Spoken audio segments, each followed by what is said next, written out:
Hi, it's Claire and welcome to Need or Say More. Today I want to show you how to sew a Christmas star decoration. Here I've got some offcuts from a sweatshirt I made recently.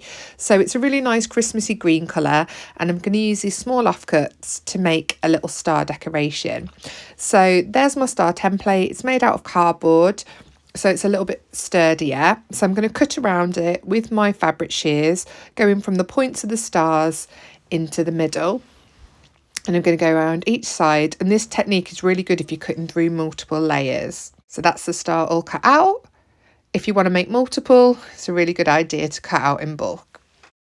To personalise the star, I added a name that I cut out using my vinyl cutter, but you could do this using embroidery or you could just leave them plain. It's totally up to you. So you peel off the backing for the vinyl and then it's fused to the fabric, and then you just give it one last press to fuse the name to the fabric. So there we go. So that's a permanent bond now. So now I'm going to cut out the Merry Christmas ribbon and create a loop at the top of the decoration to hang it up. I'm going to put a second piece of ribbon across the front that I'm going to tie to make a nice bow at the top of the star. That's all in position. I'm going to stitch around the star using a zigzag stitch because it is a sweatshirting fabric, and I'm going to leave a small gap at the side of the star so that I can fill it to make it 3D.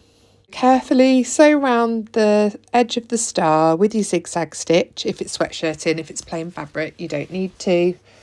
Once you've left your gap, remove it from the sewing machine. You can see I've left my gap there just under where the loop is with the ribbon. I chose to fill my star with offcuts of the sweatshirting to make it fully sustainable.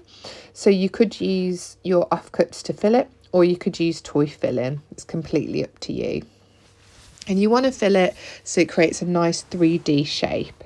So you might choose to put more in or just keep a little bit just to make it slightly 3D.